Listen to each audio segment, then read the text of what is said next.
Bismillahirrahmanirrahim. Assalamualaikum warahmatullahi wabarakatuh. Halo teman-teman, perkenalkan nama aku Khadijah dengan NIM 2302017. Pada kesempatan kali ini, insya Allah aku akan berbagi kepada teman-teman semua tentang salah satu jurnal yang relate banget dengan kehidupan kita sehari-hari nih. Nah, jurnal ini aku analisis dalam rangka memenuhi tugas UAS mata kuliah Filsafat Ilmu. Oke, jurnal ini berjudul Nilai Kebijaksanaan Filosofi Stoikisme dalam Pengendalian Stres. Ditulis oleh Hermawan AI, terbit pada tahun 2022 di jurnal Sosfilcom. Langsung aja kita bahas. Dalam hidup ini, kita semua pasti pernah atau bahkan sering merasakan yang namanya STRESS atau stres, ya kan? Entah itu gara-gara tugas kuliah yang numpuk lah, masalah pribadi atau bahkan tekanan sosial yang kadang kita tuh sampai ngeluh ke Allah, ya Allah, kok gini banget sih hidup. Nah, tapi ternyata dalam filsafat ilmu ada salah satu aliran yang membahas tentang bagaimana caranya agar kita tetap waras, bagaimana caranya agar kita tetap tenang, stabil, walau hidup lagi tidak baik-baik saja. Namanya Stoikisme. Nah, Stoikisme ini adalah aliran filsafat dari Yunani kuno. Fokus utamanya kita gak bisa ngatur semua yang udah terjadi, tetapi kita bisa mengatur bagaimana cara kita meresponnya. Oke teman-teman, ada 3 fokus utama yang kita bisa ambil dari jurnal ini. Yang pertama, fokus pada hal-hal yang bisa kita kontrol.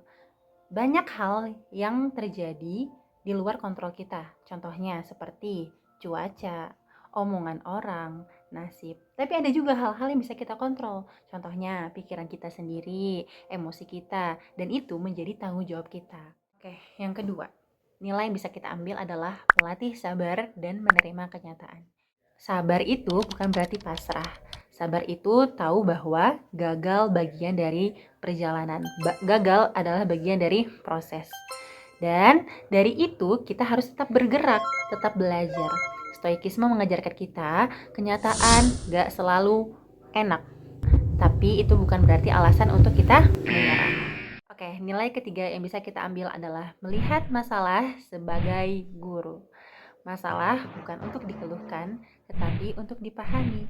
Cara kita melihat masalah bisa menentukan apakah kita itu bisa menjadi pribadi yang tumbuh atau malah tenggelam dalam emosi. Nah, contohnya gini. Misalnya, kita pernah dimarahi oleh guru, oleh orang tua dengan cara yang keras.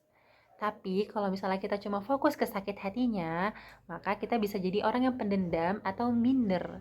Tapi kalau misalnya kita fokus melihat kenapa sih kita bisa sampai dimarahin. Nah, di situ kita bisa menjadi pribadi yang terus belajar untuk akhirnya gimana caranya biar nggak dimarahin itu. Oke. Nah, masalah itu adalah guru yang menyamar. Kita bisa pilih mau ambil pelajaran atau cuma tenggelam dalam perasaan. Menariknya lagi, ternyata nilai dalam stoikisme ini sangat selaras dengan ajaran Islam. Ada di dalam surat Ar-Ra'd ayat 28 yang bunyinya, A'udzubillahi minasyaitonirrajim, Bismillahirrahmanirrahim. Ala bidzikrillahi tatma'innul qulub. Ingatlah, hanya dengan mengingat Allah, hati menjadi tenang. Jadi, baik dari segi filsafat ilmu maupun ajaran Islam intinya sama. Ketenangan itu bukan karena hidup kita tanpa masalah, tapi karena hati dan pikiran kita bisa dikendalikan oleh ilmu dan kesadaran. Saya Khadijah pamit undur diri. Wassalamualaikum warahmatullahi wabarakatuh.